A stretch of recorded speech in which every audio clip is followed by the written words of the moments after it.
Breeders are retro breeding dogs to prevent breathing problems. What's retro breeding? Is this a poem? It's a haiku, bro. Say this 5 times fast. Like, rhyme, not rhyme, rhyme again.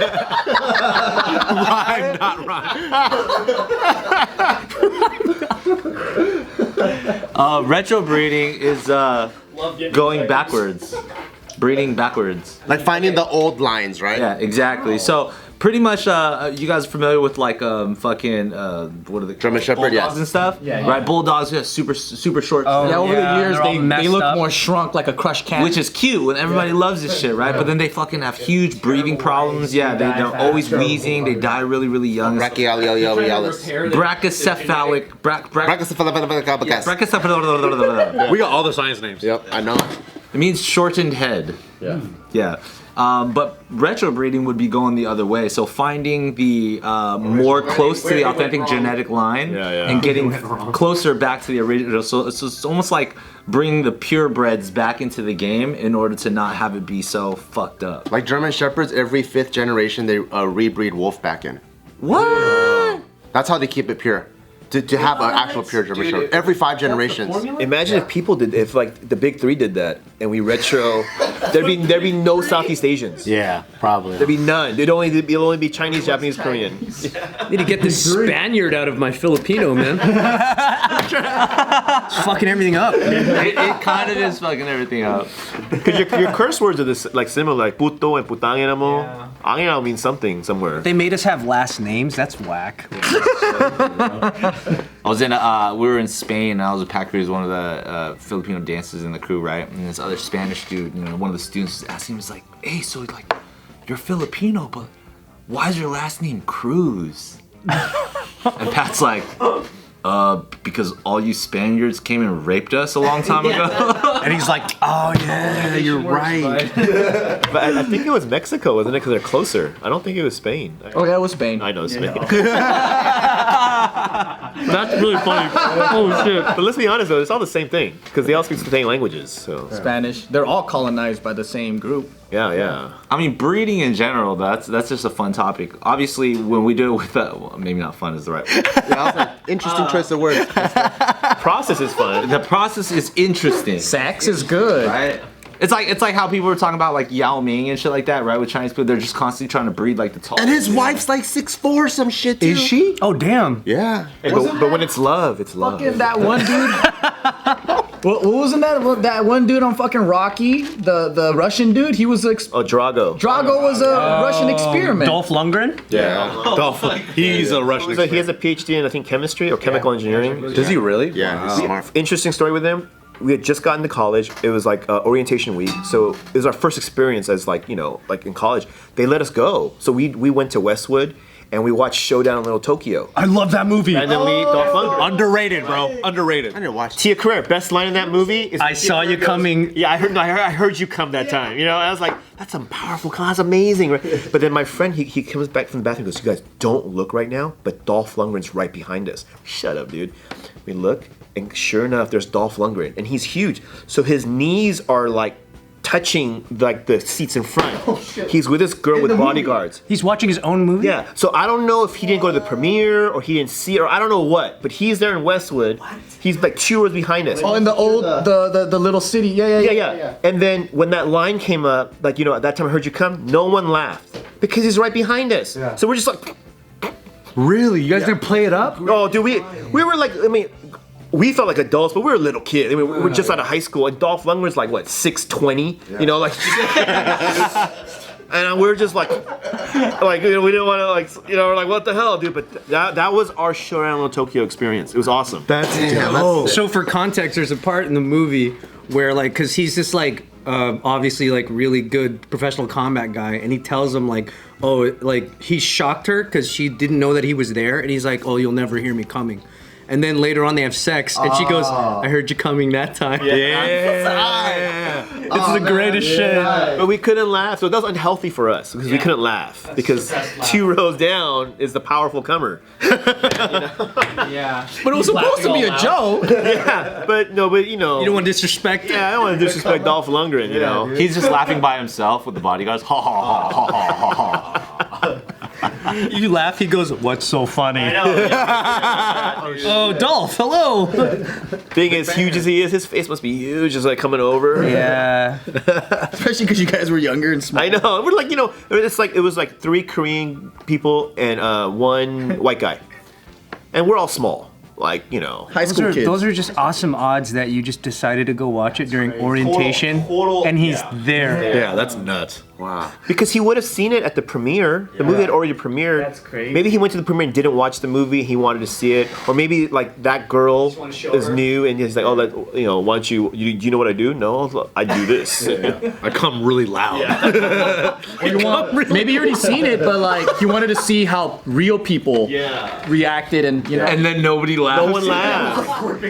Look, this is the funniest part. Listen. And no one laughs. And you know when Tia Curry said that, you know he nudged her. Yeah. Later. You're gonna find out. Oh, isn't it crazy? Like just knowing where that was shot, like right here downtown LA. Yeah. And then like some of the people actually, I've probably seen them at a film festival or something. Like that one girl, the Japanese girl. What's her name? She was in the movie, but she's always at the at those events and shit. Isn't the final fight scene on like First Street, like in Shinhan Little Tokyo? Where the parade was. Yeah, right? yeah. It's like right there in front of the Japanese American Museum. Yup. That's right there, dude. Bart's never even seen it. You never saw it? You'd love it. I need to watch it. Have you seen Big Trouble in Little China? Is that when the guy gets inflated, like he allergic reaction? Mr. Button?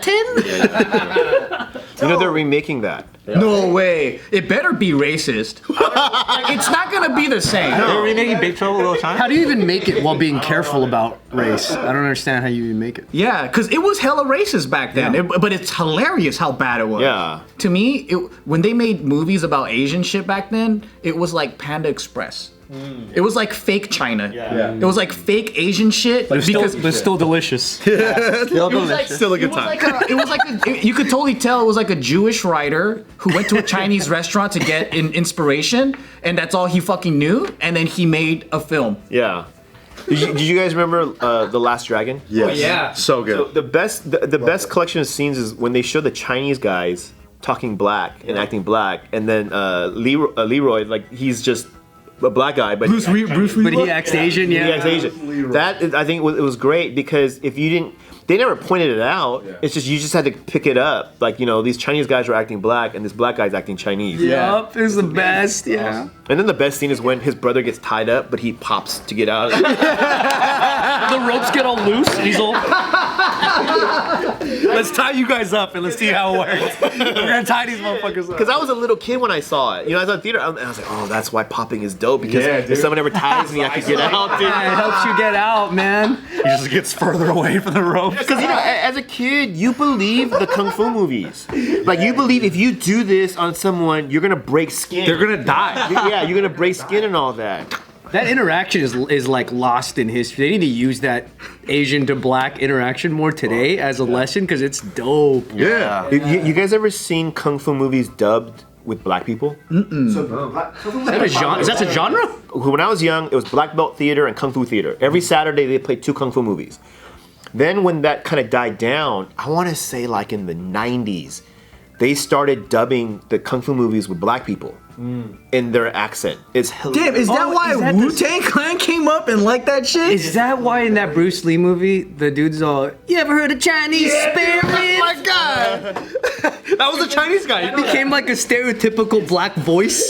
Like to be like, you never heard of that, man? Well, let me show you. And he socks him in the stomach. Yeah. Well, let me show you. We're like, And he's so cool in that movie, bro. Is that Oh the one my in God. when they're in Rome? In Rome. That one, right? they're at the restaurant. And I was like, how did these guys end up in Rome? That's my question. How did this whole crew end up in Yeah, Rome? they're not speaking Italian. Yeah. The fuck? And they're pulling these Chinese dudes. I know, what's the prequel of just their lives? I think I want to do some traveling, baby.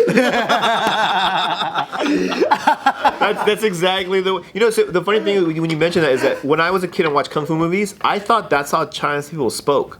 Because as a kid, I didn't know what dubbing was. To me, it's just. So you thought they spoke like black guys? Your kung fu is very good. Like I just thought that's how Chinese people talk. I didn't know it was dubbing. And then when I saw a documentary when I was like a little bit older, I was like, oh, these are white guys doing this. I had no idea. I had no idea that's I just thought if I went to China, that's how they would all talk. And then their lips don't match. Passport, please, baby.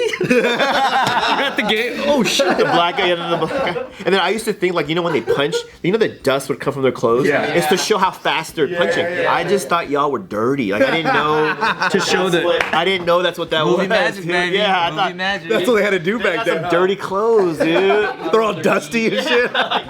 Chinese people are like fucking fossils, bro. Fucking dusty. Yeah, but as a kid though, because you don't. If you explain dubbing to a kid, they're not gonna understand. Yeah, I didn't understand it either. So to me, You think they talk like that? that's how I just thought that's how Chinese people talk. I didn't know about Chinese accents or anyone's accent.